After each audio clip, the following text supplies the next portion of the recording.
У ніч на 18 вересня українські сили спеціальних операцій завдали удару по Волгоградському нафтопереробному заводу.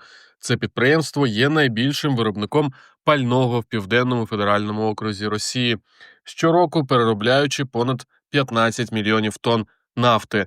Завод забезпечував паливом армію окупантів.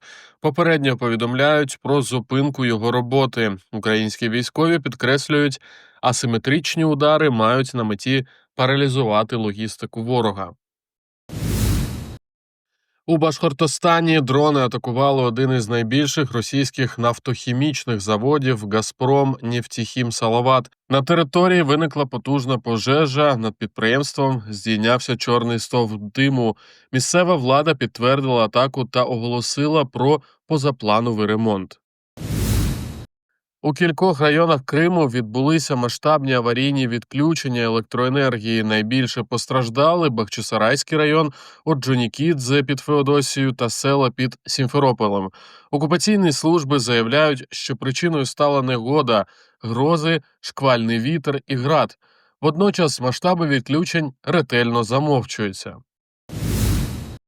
Росія ухвалила нові правила для Азовського та Чорного морів. Усім суднам старше 40 років заборонять заходити в порти. До 2030 року рибалки мають оновити свій флот, але дотацій бракує, а прибутки від вилову мінімальні. За даними української розвідки, тисячі рибалок можуть залишитися без роботи, а мешканці регіонів – без риби. Окупаційні суди продовжують фабрикувати справи за так званим батальйоном імені Номана Челобіджихана.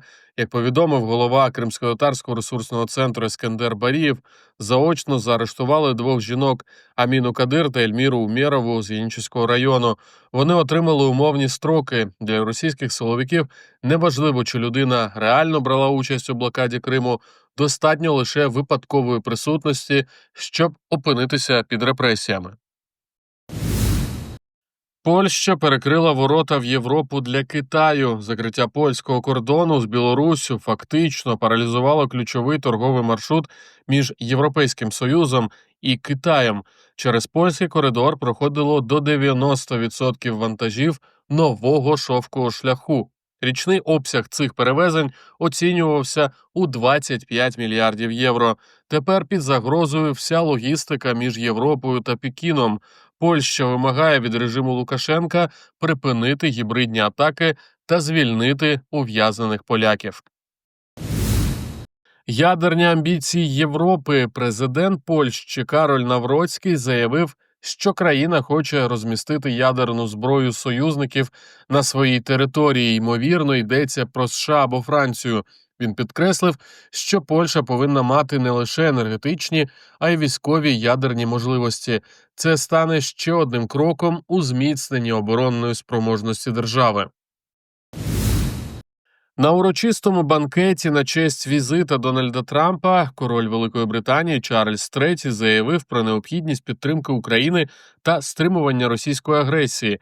Він нагадав, що у двох світових війнах Британія і США разом боролися проти тиранії, і сьогодні союзники знову стоять пліч-опліч заради миру в Європі. Символічно, що дружини Чарльза III та Дональда Трампа з'явилися на банкет у кольорах українського прапора.